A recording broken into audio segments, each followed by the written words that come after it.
Aujourd'hui, nous allons terminer le chapitre sur la décolonisation. Vous aurez besoin de votre manuel ainsi que de votre cahier d'histoire. Nous écrirons là où nous en étions restés la dernière fois. Regarde maintenant attentivement le document 2, page 55. Il s'agit d'une carte qui présente les étapes de la décolonisation. Cette carte a pour thème les étapes de la décolonisation. Lorsqu'on regarde la légende, on remarque que les colonies coloriées en vert ont obtenu leur indépendance avant 1945, celles coloriées en jaune très pâle ont obtenu leur indépendance entre 1945 et 1955. En jaune, elles ont obtenu leur indépendance entre 1956 et 1965. Et enfin, celles qui sont coloriées en orange ont obtenu leur indépendance après 1965. On remarque également que certaines ont obtenu leur indépendance après une guerre. En plus de ton manuel, prends la carte que j'ai t'ai envoyée dans le mail. Avec tes crayons de couleur et non pas avec des feutres, colorie en jaune les pays ayant obtenu leur décolonisation entre 1945 et 1955. En orange, ceux qui ont obtenu leur indépendance entre 1956 et 1965.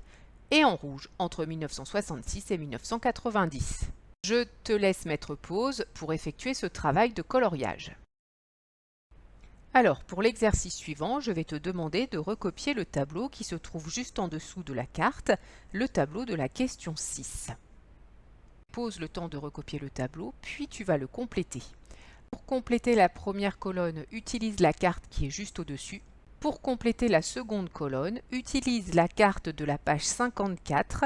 Les pays qui sont en bleu étaient des colonies françaises. Pose le temps d'effectuer ce travail, puis on passe à l'exercice suivant. Recopie la question 7, puis réponds-y. Nous allons passer à la correction.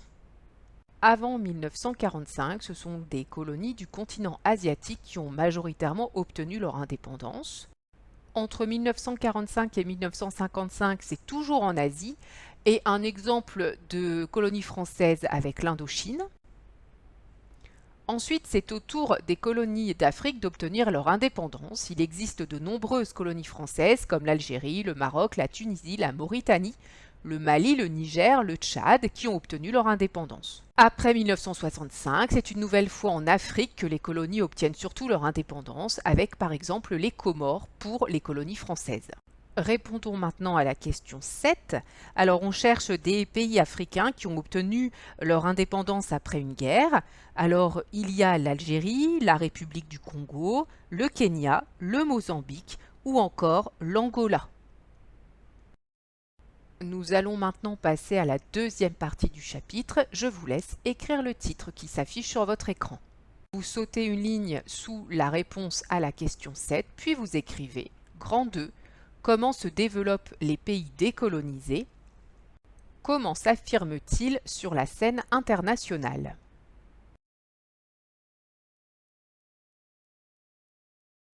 Pour comprendre la situation des pays après la décolonisation, nous allons prendre l'exemple de l'Inde, qui est une ancienne colonie anglaise.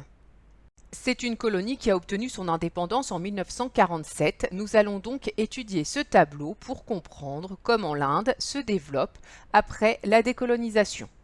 Je vous laisse regarder ce tableau, vous pouvez bien entendu mettre pause. Ce tableau montre la situation de l'Inde à deux dates différentes, en 1947, au moment de son indépendance, puis en 1971, c'est-à-dire quelques années plus tard. On va maintenant faire un petit travail sur ce tableau. Alors, je vous laisse écrire question sur le développement de l'Inde. Puis ensuite, on va noter la première question. Comment évolue la population de l'Inde? Coche la bonne réponse. Elle augmente, elle diminue, elle reste stable. Mets pause pour copier la question. On passe à la question numéro 2. Montre que la population indienne reste une population très rurale malgré la décolonisation. Rural, ça signifie que les gens habitent à la campagne. Mets pause pour recopier la question. On passe à la troisième et dernière question. Montre que les conditions de vie des Indiens restent difficiles même si elles s'améliorent. Cite deux éléments montrant cela. Maintenant que tu as copié les trois questions, je te remets le document à l'écran, tu mets pause et tu essaies de répondre aux trois questions. Nous allons maintenant passer à la correction. Je vais te montrer les réponses dans le tableau, puis la correction va s'afficher. Nous allons corriger la première question. Comment évolue la population de l'Inde? Coche la bonne réponse.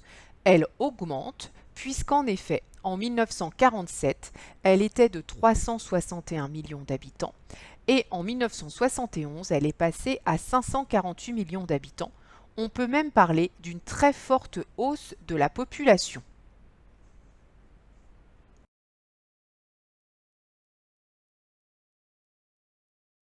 Question numéro 2 montre que la population indienne reste une population très rurale malgré la décolonisation. Les réponses, c'est sur les lignes 2 et 3.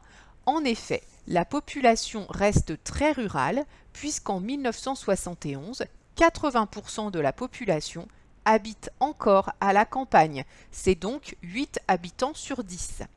De plus, la population active reste très agricole. La population active, ce sont les personnes qui sont en âge de travailler. En 1971, 62% des Indiens qui travaillent dans le domaine agricole, contre 67% en 1947.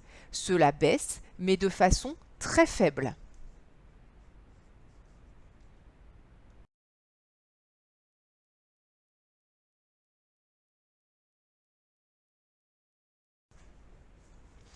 On va maintenant s'intéresser à la troisième et dernière question, montre que les conditions de vie des Indiens restent difficiles même si elles s'améliorent. Cite 2 éléments montrant cela. Eh bien, il s'agit de la 4e ligne du tableau. On s'intéresse tout d'abord à l'analphabétisme.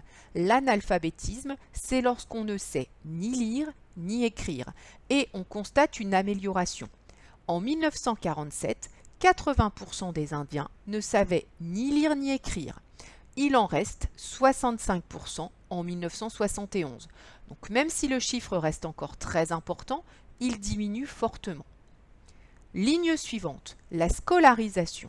En 1947, seulement 43% des enfants indiens allaient à l'école primaire.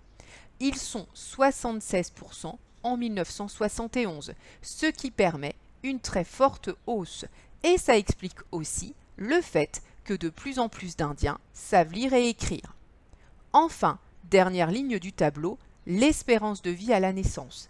Elle n'était que de 32 ans en 1947. Ça signifiait que si je nais en 1947, je peux espérer vivre 32 ans. Bien sûr, je peux vivre plus, mais je peux aussi vivre moins. En 1971, cette espérance de vie a considérablement augmenté puisqu'elle atteint 50 ans. Attention, même si ce chiffre est une amélioration, il reste très faible. L'espérance de vie en Inde en 1971 est beaucoup plus faible qu'en France, par exemple. En France, en 1971, l'espérance de vie était de 71 ans, soit 21 ans de plus. On va noter les réponses à cette question. L'analphabétisme reste très élevé. En 1971, 60% de la population indienne ne sait ni lire ni écrire, mais la situation s'améliore car en 1947, 85% de la population indienne était analphabète. De plus en plus d'enfants vont à l'école primaire, 76% en 1971 contre 43% en 1947. L'espérance de vie s'allonge, elle est passée de 32 ans en 1947 à 50 ans en 1971. On passe maintenant à un texte sur l'Inde et je vais vous laisser le lire et essayer de comprendre comment est-ce que l'Inde réussit à se développer. Sur quelle base est-ce qu'elle essaie de se développer? Certes, le fardeau de l'occupation étrangère est maintenant loin, mais la liberté nous met face à d'autres responsabilités et d'autres fardeaux. Le gouvernement indien examine actuellement différents grands projets pour le développement des vallées fluviales grâce à la construction de barrages, de réservoirs et de structures d'irrigation, ainsi que le développement de la production hydroélectrique. Des dispositions qui contribueront à un développement généralisé et qui constituent une étape préliminaire pour le bien-être de tous. Discours radiodiffusé de Nehru, Premier ministre indien, le 15 août 1947. Première question. Présentez le document. Mettez pause sur le document et répondez aux questions oralement. Quand tu penses avoir trouvé la question, relance la vidéo, la réponse va apparaître. Ce document est un discours radiodiffusé. Ça veut dire qu'il est diffusé à la radio de Nehru, qui est le Premier ministre indien, le 15 août 1947. Question suivante. Comment Nehru parle-t-il de l'occupation anglaise, c'est-à-dire du moment où l'Inde était une colonie anglaise? Mets pause, relance la vidéo lorsque tu as trouvé ta réponse. En effet, la réponse c'est la première ligne du document. Certes, le fardeau de l'occupation étrangère est maintenant loin. Ça signifie que pour Nehru, l'occupation de l'Angleterre, c'était un fardeau, c'est-à-dire un poids très important et désagréable pour la population indienne. Question suivante. Comment le gouvernement indien espère-t-il développer les vallées fluviales, c'est-à-dire les zones où se trouvent des fleuves? Mets pause, puis relance la vidéo. En effet, le gouvernement indien examine différents grands projets pour développer les vallées fluviales, c'est-à-dire les zones autour des fleuves. Cela nous amène à notre dernière question. Cite des exemples permettant de développer ces fleuves. Il y a plusieurs moyens de développer les fleuves, notamment en construisant des barrages, en construisant des réservoirs, des structures d'irrigation, ainsi qu'en développant la production hydroélectrique. En fait, Nehru veut se servir de l'eau pour produire de l'électricité. Il veut également se servir de cette eau pour irriguer les champs, c'est-à-dire les arroser, pour qu'il y ait de l'eau en bonne quantité et de façon constante. Nous allons maintenant résumer tout cela dans le cours. Vous prenez votre cahier et l'on va écrire sous l'exercice de l'Inde. Vous sautez une ligne, petit 1. Les nouveaux États qui apparaissent après la décolonisation sont des États sous-développés. Leur population vit dans des conditions difficiles. Beaucoup d'habitants sont encore analphabètes, ils ne savent ni lire ni écrire. De nombreux enfants ne sont pas scolarisés à l'école primaire. L'espérance de vie reste très faible. Vous sautez une ligne, petit 2. La population de ces nouveaux États augmente très rapidement. Il faut que chaque pays trouve les moyens de nourrir, loger, scolariser, faire travailler la population. Vous sautez une ligne, petit 3. Chaque pays essaie de se développer. L'Inde compte sur la construction de barrages pour produire de l'hydroélectricité. Notez le cours et ensuite on terminera le chapitre. Ces pays qui viennent d'obtenir leur indépendance décident de se réunir à Bandung lors d'une conférence du 18 au 25 avril 1955. Bandung est situé sur l'île de Java, en Indonésie, dont on voit ici le dirigeant descendre de l'avion. Il s'agit de Soekarno qui salue la foule. Il est suivi quelques instants plus tard par le chef communiste Zhou Enlai qui représente la Chine. On voit également défiler dans la ville Nehru, qui est le président indien qui porte ici un couvre-chef blanc. Sont également présents des représentants d'anciennes colonies africaines comme le Liberia ou le Tanganyika. On y trouve aussi Nasser qui est le président égyptien. Ces 29 pays décident de former un troisième groupe qu'ils appellent le tiers-monde, le tiers-monde étant formé des pays qui sont les plus pauvres, qui viennent d'être décolonisés et qui espèrent se développer.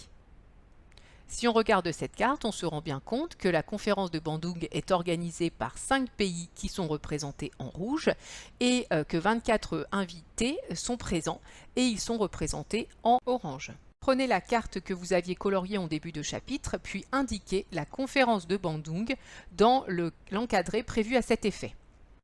Allez, on termine le chapitre. Petit 4. Les pays décolonisés s'affirment sur la scène internationale lors de la conférence de Bandung 1955, au cours de laquelle ils condamnent la colonisation. Elle marque la naissance des pays du tiers-monde, entre parenthèses égales, ensemble des pays en retard de développement issus de la décolonisation. Je vous laisse copier ce texte, vous mettez pause. Nous en avons fini avec ce chapitre sur la décolonisation. Je vous donne donc rendez-vous vendredi, puisque vous avez mercredi et jeudi pour faire ce travail.